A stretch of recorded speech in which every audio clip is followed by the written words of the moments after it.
You're watching Honoring the Armor podcast, hosted by Coach Nikki M. Friends and family, thank you for joining us for yet another episode of Honoring the Armor, where we talk about parenthood, motherhood, fatherhood, otherhood, and everything in between as it relates to the weight of emotional armor. Please help me welcome my guest. I'm going to tell you that her name is Sabrina. You will hear me call her Bina because that is my nickname for her, which I got permission to call her quite some time ago because I wanted to make sure that was okay. But she just is such a Bina, and that's what I call her. So welcome, Bina. Hi, thank you for having me.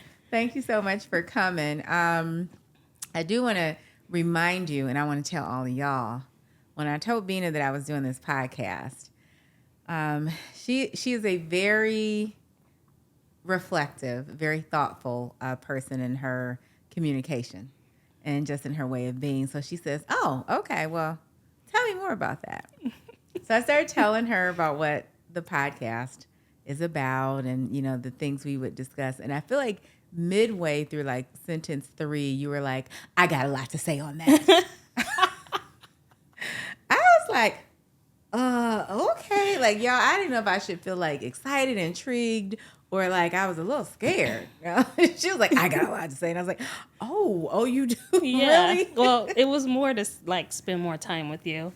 And I'm very close with my mom. So Yes, you are. yeah, I do have thoughts, opinions, praise, all that. That's right. So I think it's probably a good place for us to start there because I know for me, like this is not, you know, when I first, I think, started really developing not just the podcast, but the dialogue and the conversation around emotional armor, right? Mm-hmm. I think, you know, there was not really anybody talking about it. So I know that we have, I think, information where people are talking about mother hunger, right? And so that's a, you know, we'll say correlated potentially, right? Yeah. And we know people are talking about having a mother wound, right? There was not a lot of dialogue really of anybody talking about as a adult having grown up with an armored parent, and it's not always a mother. Often it may be, but not always, certainly. And when I first started like reflecting and, you know, reading and having that conversation, I discovered many adult children my age are like, oh yeah, yep, that's how I grew up. Yep, didn't know my mom. Nope, only knew my dad as my father, not as a person, and didn't know their parents' stories, right? And really would have liked to. And so, you know, fast forward to you and I having that like little short conversation. You're like, I got a lot to say. I was like, oh shoot, you know, because we have I'll say a age difference, right? And generational differences. And I think still there's such intersectionality in that place of experiencing as adult children that the weight of that emotional armor. So that was a long way of saying today, here you sit, here I sit. Tell me why you're sitting here. I'm sitting here because you invited me, which I'm very gracious for. But also when you brought the idea of your podcast and what you wanted it to be, it just made me think of my mother and how much I like to share, like her, as much as possible with my friends and with my family. There is a running joke that I'm selfish with her because my mom is very popular amongst my friends. So I'm just like, you have your own mom. Stop. This is my mom. But of course, like her and my best friend Candace or my other best friend Andre, they consider them like an integral part to their lives. And I'm just like, well, if that's what she is to you, I'm more than gracious or grateful that she is a part of that for you.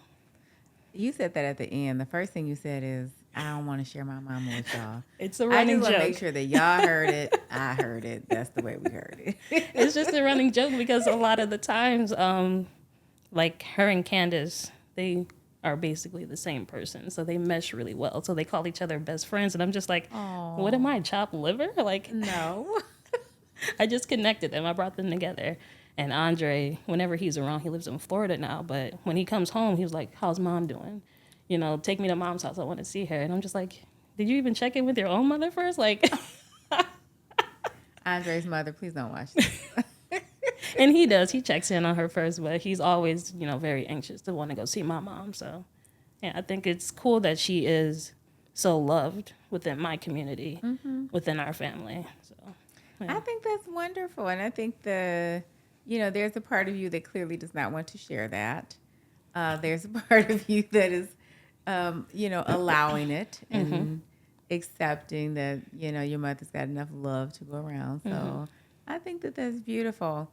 Tell me a little bit about your experience, right, of growing up with an armored parent. So maybe a parent who really like withheld aspects of themselves from you. Okay. So when I was growing up, there was a clear distinction between parent and child. My mom, till this day, she was like, when I was raising you 3 girls, it wasn't my job to be your friend. I'm your parent. That's right. And whatever that means to whoever, it's just you have to have that clear distinction of respect, not so much like fear, because a lot of times that comes like with fearing your parent. And my mom was never that type of person, but you could not play in her face, for better words. Okay. She did not take any type of disrespect, and she wasn't a woman that would say it. It was just how she moved and how we observed her, and basically how she led. So, and she started being a mother at a young age. She had my sister when she was like 14, 15, I want to say. And they had their own relationship and different experiences because she was a child, raising a child. Right, for so sure. it was just like, how do you do that? And so my older sister, she kind of looked after my grandmother as that's my parents. So they had to learn how to rebuild their relationship, my mother and my older sister. Whereas me, it was just like, hey, I'm here. That's my mom. That's my grandmother. I don't have that tension. Right. So it's always been that type of relationship. And then also my mom was very adamant about how she refused to like lose her girls to the streets because we didn't grow up in a bad neighborhood, but we also didn't grow up in like like a suburb or whatever. I was ready to hear, like, in your day, what was considered, we grew up on a miles. good neighborhood in your day. Because it's probably something that's not that great now. Yeah, it's not that great now. We grew up on miles. I remember this is like my first vivid memory of childhood. We grew up on miles in this like big brick house. And yeah, I just remember my mom saying, you can't do what other people are doing. Don't follow, lead. So yeah, she was just one of those type of moms, very protective once she was able to, like she was fully an adult and working it out on her own. She was just like, these are mine. And she's very much like a mama bear. You can't touch her girls. She will, what can I say on this podcast? Can I cuss? Yeah, go ahead. You can cuss. I will cuss. But she's like, I will fight you over my girls. So I'm going to tell myself a colorful way that you're saying that on the inside. I'm going to just leave it in my mind. yeah. And I'm just thinking back on like the many lessons that I've learned from her and like some of the stuff that she would say. And so she wouldn't lose us to the streets. And lead, don't follow. What's something else? I can't remember. Because you're probably like, I don't want to say the cuss stuff she would say. Yeah, she doesn't cuss. I cuss from time to time. Note to self: is your mother gonna be watching this? Yeah, she's gonna watch it. So that's why I'm trying to limit my You try to words. like not curse, like, Yeah. Mommy, I don't curse. Okay. Well, she knows, but I try not to do it around her. But Okay. just very protective, and I think that's her armor. Because my grandmother was very protective of her children. And so that kind of just like followed down. So, yeah. When do you remember, like, if you can just like go back into seems like you had a clear understanding growing up of this is my mom and I am her daughter, and so this is that, right? She's my mom. She's my mama bear. If you think back, when did you ever first have an inkling that she was a woman and like a person, like not like just your mom? So in hindsight, I feel like I should have seen this a long time ago. Because when I was growing up, my mom had friends, my mom went out, my mom had fun. She worked hard and she took care of home, but she also had this other life that I was not privy to. And I think that's why I didn't consider her as a person. She was just mom, and these are mom's friends. But when I really realized that she was a person, this is going to be really sad, but when my grandmother passed away, I was just like, my mom is someone's daughter. Like that. She and her siblings always called my grandma Vicky mom. But like when this was all happening and she passed away, she called her mommy. And that's what I call my mother. I call her mommy. And it was just like, wow, that just kind of like blew my mind. And it really made me realize that like she's just not my mom. I share her with many other people. She's a wife. She's a daughter. She's a sister. She's a friend. She's a confidant. She's all these things. So it took me until like 30 to really open my eyes, and it took like a traumatic experience. Well, not traumatic, but a sad experience to see that. But that's when it finally clicked. I think that is so powerful and so eye-opening, and not, I guess for me, it doesn't, you're like, this is going to sound sad. It doesn't sound sad. It actually sounds relatable. And, you know, for me, I wasn't much younger. I was in my late 20s when I realized that my mother was a human being. And probably about 27 to be exact. Not much younger, right? Not much younger. I wasn't like, well, you ain't near 30. I was 20 years old. No, I wasn't. I was like, you're my mother. This is what you're here for. This is what I'm here for. And so everybody's in their lanes, right? Yeah. But I was almost 30 and it wasn't a sad experience because my grandmother passed I was much younger than 30 when my grandmother passed. And it still was not the, right, that, oh, snap. This woman who's my mother was this woman's daughter. She is a human being in her own right. That did not, the passing of my grandmother did not give me that epiphany because, well, first of all, I clearly was not old enough, mature enough to see her as a person. But my grandmother and I were very close.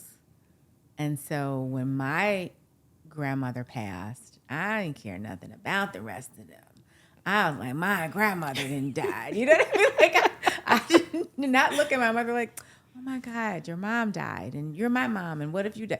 No, it was just like, oh, that was my grandmother. You know what I mean? So that didn't do it for me. But I remember when it did come, it came in every way, right? It came in not just realizing that she was a woman, but like there was a time when she was her own woman, right? Like not only did she not belong to me, but I was never thought about. Right. Like she had hopes, dreams, and wishes that probably didn't materialize, and still that also had nothing to do with me and being my mother and doing my bidding and being at my beck and call, right? Right. It came like full, like a ton of bricks. And so I think that was like the first awakening in me because of seeing her that different way. I started to interact differently with my mother and like really turn into being a person who like wanted to care for her, not in like, you know, a caregiver way, like, you know, like she wasn't old or indigent or anything like that, but like,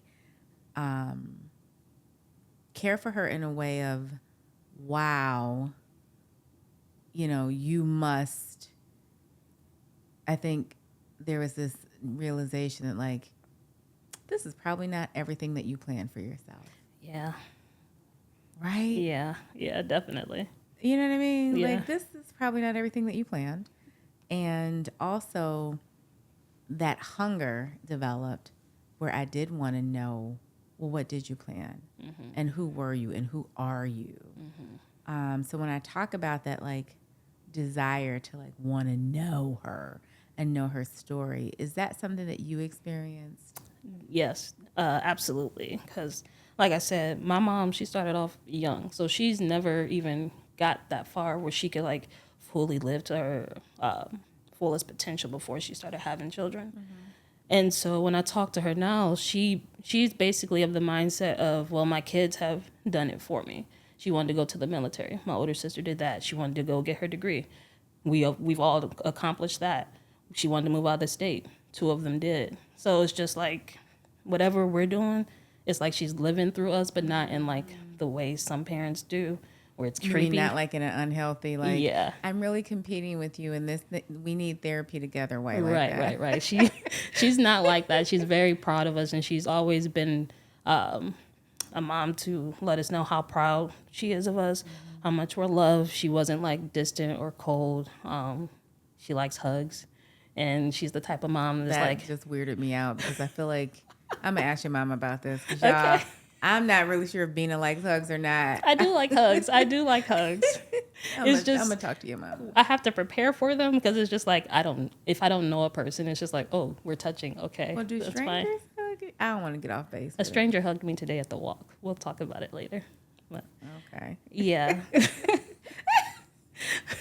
So, I find out things about how she's never even lived by herself. It's just like, she went from my grandparents' house to her home with a kid. And then, she met my dad, lived with him. Yeah. And then, my stepfather now, Jamie. And so she's never even had the experience that me and my sisters have shared. The things that we do, she didn't do until later in life.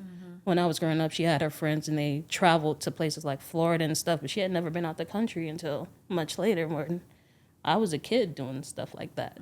So, and also like when she tells me stories about how, she was growing up and they couldn't really afford to do a lot of stuff because my grandmother, she had 4 kids. And so she had to kind of spread the wealth between 4 people, 2 of them being boys, and boys cost a lot of money. Did you just? Yeah, they eat a lot. I'm just saying from my experience. Okay. Okay. I I'm guess sure- I'll give you that. I'm sure there was more to it, but they couldn't afford a lot. So Right. I've never had that experience where I couldn't go into the store and put what I wanted into my mom's cart because she worked so hard. And I was never conscious of, everything that went into that. It was just like, this is my mom. She got it. It's fine. I can call her my mom. I can depend on my mom because I've never known anything other than that. And that, I think, for me, I think there's another place, a couple of things that are going through my mind, right? There's another plane of intersectionality between you and I. I didn't know growing up, like, that we were poor, right? Right, same. I'm also the youngest. And so my sister, who's 4 years older, apparently knew and had some understanding of that. I did not. And so similarly to you, growing up, it never occurred to me to be like, as I'm putting stuff in the car, like, can we afford this? Do you know what I mean? Yeah. Because I didn't know that we were poor. Right. Now, it was very clear to me that we were not wealthy or well off. And at the same time, we were never hungry. We were never homeless or unhoused. We were never unbathed, right? Or unkempt in any way. And so I did not know what we could and could not afford because I had everything I needed, right? Yeah. And it never occurred to me, but yeah, but I only have 2 Cabbage Patch Dolls. I want 5. Well, I didn't want 5, right? But like if you had money, you had 5 to 7, Right. And so I didn't have the can I put this in the cart? Similarly to you, right? My mother always worked multiple jobs. Same. right? Yeah. Same as we were growing up. And the other thing that really kind of strikes me is your mom has started explaining these things to you, like when I grew up this and when I grew up that, and talking about how your grandmother had, those dollars had to go for 4 kids. Mm-hmm. My mother, I think, didn't start talking to me about anybody's growing up, mine or hers, until I was I'm sure I was in my 30s by that time. What do you think, I guess, has been the difference for you growing up and your mom had that armor, and some of that armor, there is some, I got to take care of my kids' armor. There just is, right? Yeah. But then she was willing to talk about her experience growing up. What has that done for you in kind of maybe seeing some of that armor fall away? Well, it's definitely humanized her. I just don't think of her as just being my mom. I see her as a fully developed person with experiences, whether good or bad. And through those experiences, she's tried to bestow them upon me and my sisters by giving us advice and like lessons. And as I've gotten older, me and my sisters have moved out of the house. She's just become freer, because it's like, yes, I have these girls and I'm always going to support them, but I've done well enough that they are self-sufficient. Mm-hmm. So now I can finally just breathe. Like, my job, while it's not done, it's, it's not as hard. It's not full-time. We're doing part-time now. So she's doing her job part-time. Yeah. Mama, did you hear that? She said you only on your job part-time. Now, before this airs, do you want to change that, or are you going to leave it? That's your authentic feeling? Mom, you know what I mean when I say that. Like, you've done a great job, that your daughters are self-sufficient. They're good people. They pay their taxes. They do what they're supposed to do. Right now, one of your sisters is going, "Ooh, shoot, I ain't paid taxes in years." You like, they pay their taxes. One of your sisters is like, well, they contribute to society, Okay, there you go. So she doesn't have to like worry, because when I look at some people and they have children, they're still like chasing after their children well into like adulthood. And my mom doesn't have to do that. Mm-hmm. So she started opening up with us a lot more, I want to say, after I graduated college. Which time? Because you just graduated like a month ago. The undergraduate, the bachelor's. Okay. That's when she started like sharing more and just telling me about herself. And like, she always told us how she grew up, because like my family is like one big community. So we were always around each other. So it was just like, yeah, I remember when this happened back in the day, so and so and so. But like personalized stories about what she went through and how she experienced it, that's when she really started opening up to me and my sisters.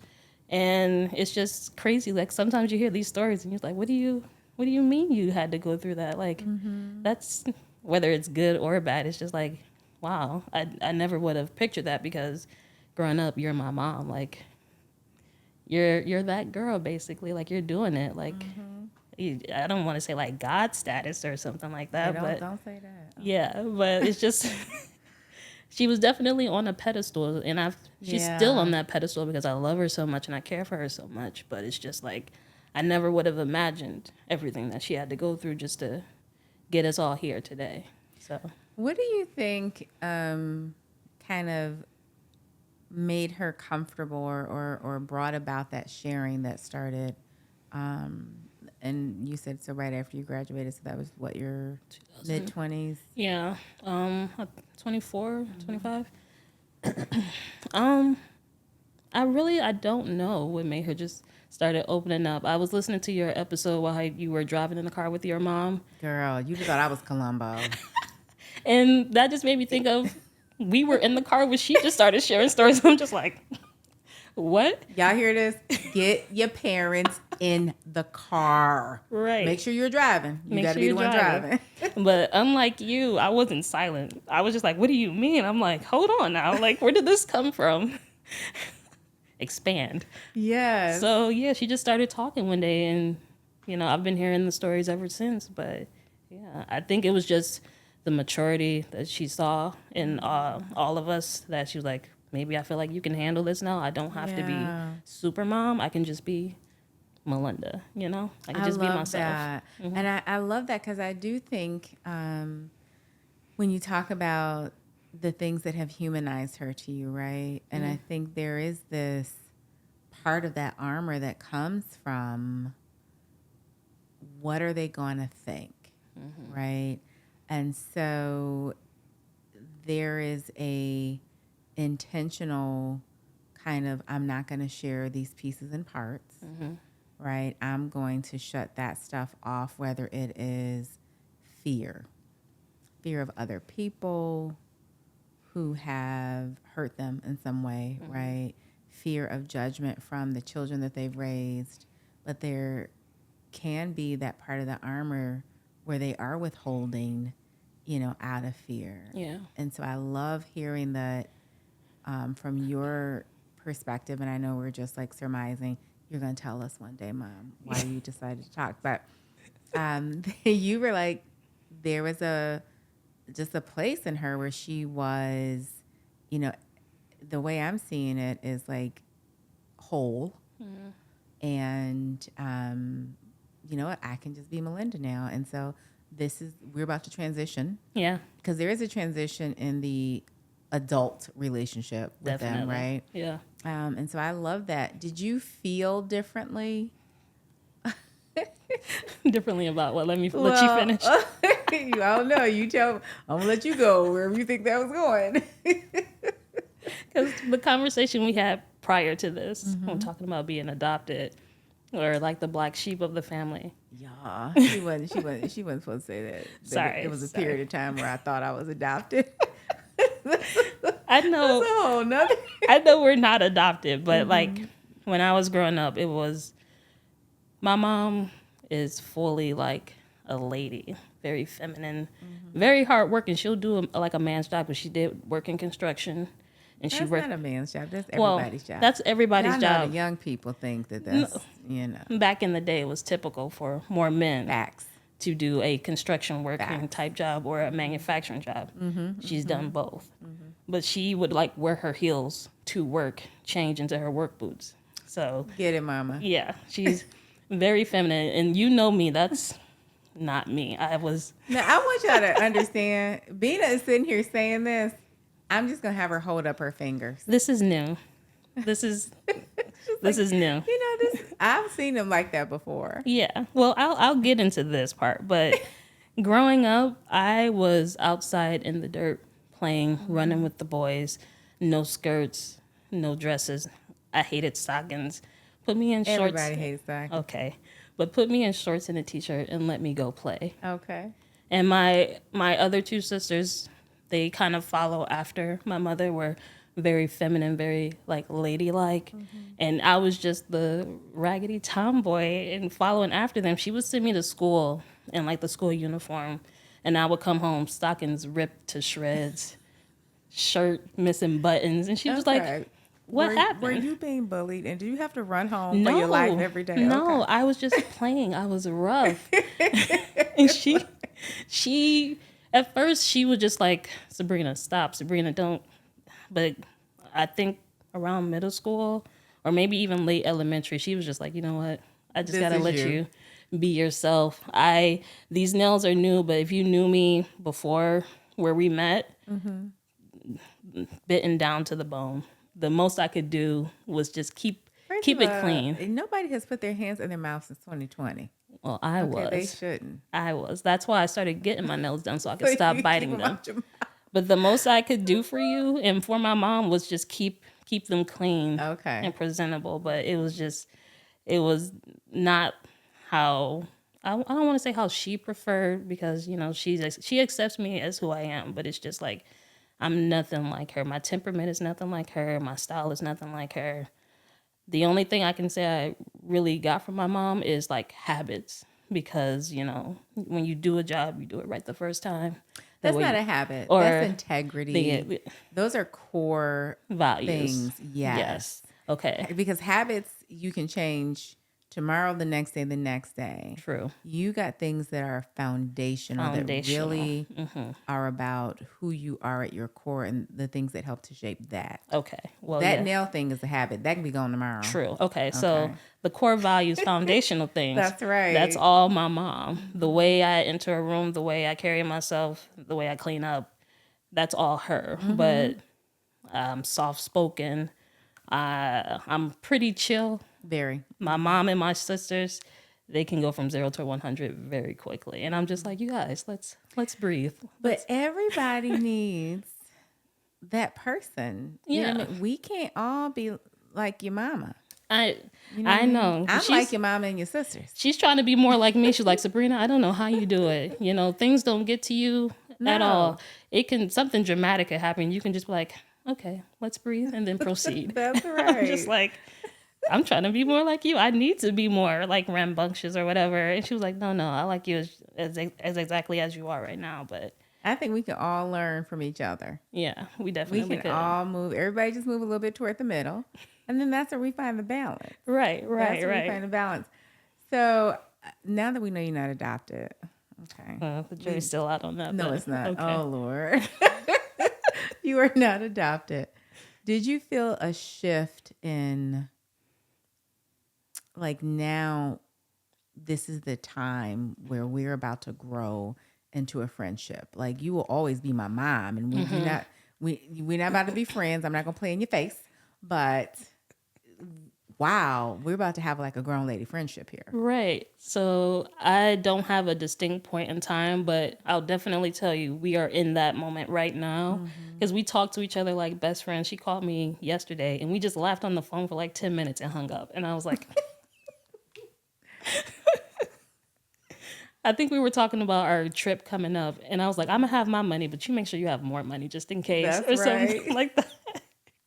And she just laughed, and then we like said, I love you, hung up. But I don't know when it happened, when that turn happened. It could have been that conversation in the car where she just started talking. It could have been a year ago. I don't know. We're here now, and I love it. She's like my best, she's my best friend. I won't say like one of my best friends. She's definitely my best friend. Yeah. I think that is so beautiful. Look how happy you are. I'm a big fan of that lady. I love her so much. I think that is wonderful, and this is just part of one of the many ways that I really hope that this podcast grows, because it really is a labor of love for me.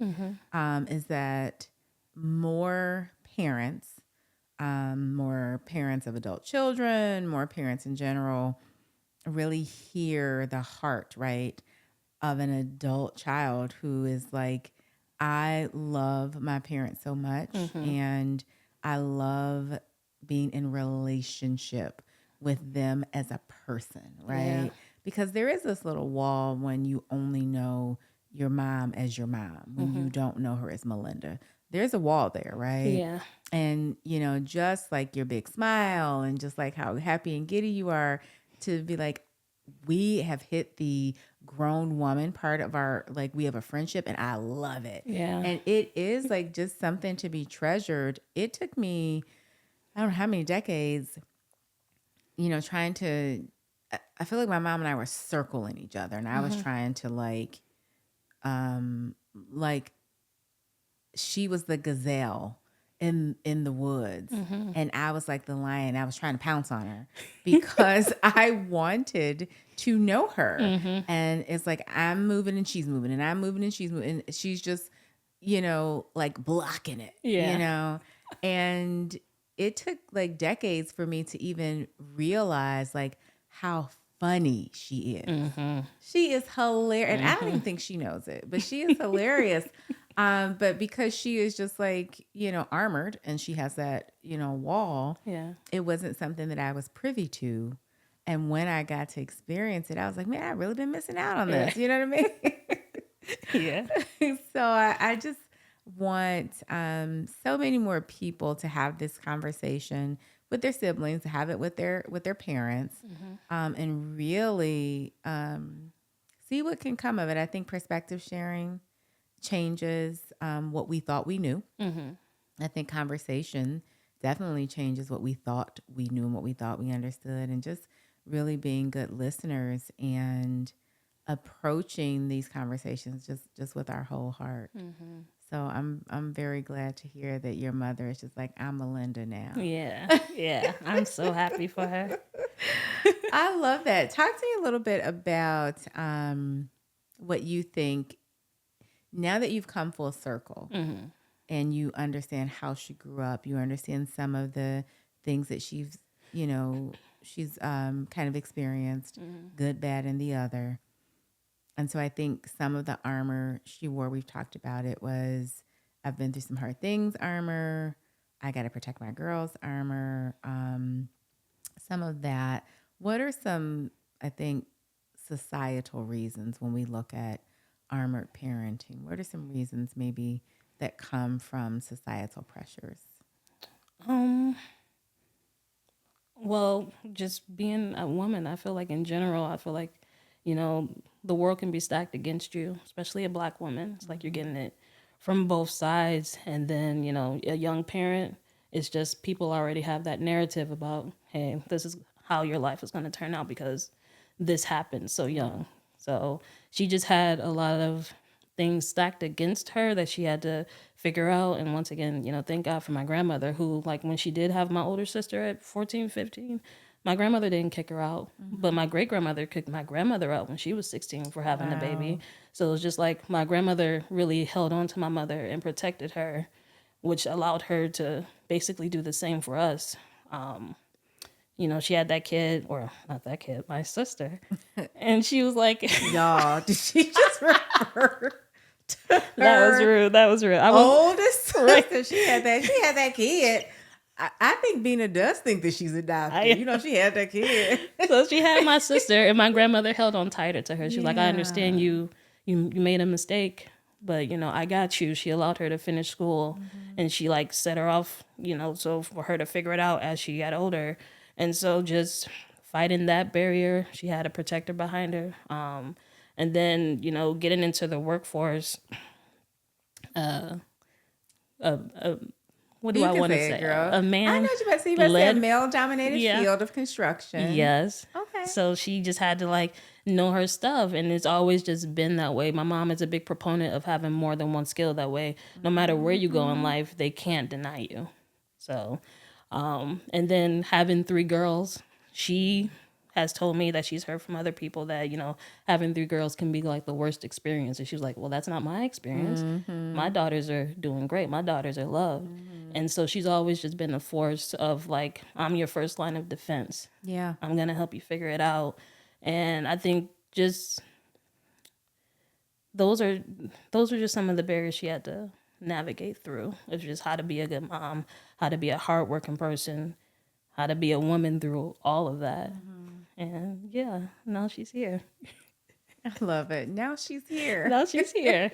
She might have arrived before I knew it, but I'm starting to see that, she's done great things, more than I could ever imagine. I love that. Yeah. Is this a conversation that you've had with your sisters about how you are really getting so much pleasure and how your heart is so full to see your mom differently and experience her differently? Not as serious, but when we talk about mom, we have our gripes as daughters about mom. I don't know why they're griping about. Melinda, you sound exceedingly lovely. I'm not sure why they're doing that. Well, this is one of her things that we talk about. I'll give you an example. She'll call, give you the information or see how you're doing, whatever. She'll call back and be like, oh, I forgot to tell you this. And then she'll call a third time. She calls in 3. She was like, just so we're clear, here's the rundown of the information I gave you that we already talked about. So it's one of those things that me and my sister clown her for, because it's just why didn't you just say all this when we talked initially? Why do you got to call in 3s? Because her memory bad. Probably. Your memory is bad. Mine's just because of TikTok. Yeah. Okay. My mom's not on TikTok. We don't know. Maybe we should ask her. I don't know that she's not on TikTok. Who knows? But we do give her praise. We all love her. We do have different relationships with, like I said, my older sister. She had more of a bond with my grandmother than me and my younger sister did. But it's all love. I do remember when I was growing up, they butted heads a lot, my older sister and my mom. But they've since worked through that and have gotten closer. So yeah, we tell her how much we appreciate her. I love that. I love that. If there was someone in your life, it could be one of your friends, it could be a friend of a friend, one of your friend's sisters, whomever, who says, yeah, I heard your episode and I would like to get there with my mom, but I don't really know where to start. What kind of, you're like, don't ask me for advice. No, ask me. What kind of advice, Bina, would you offer them?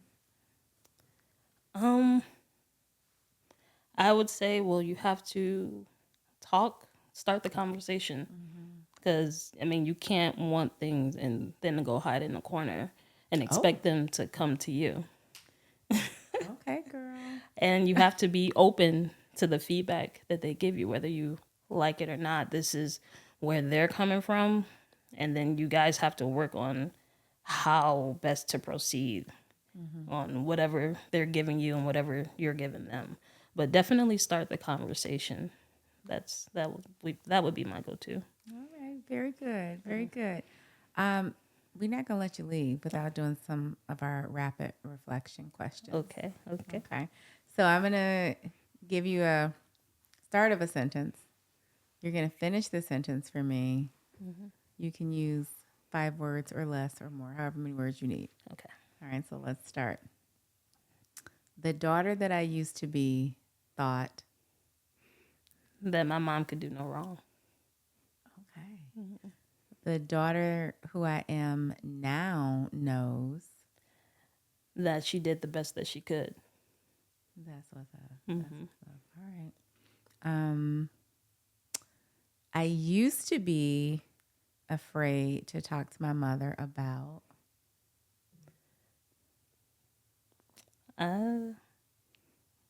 nothing. Nothing really.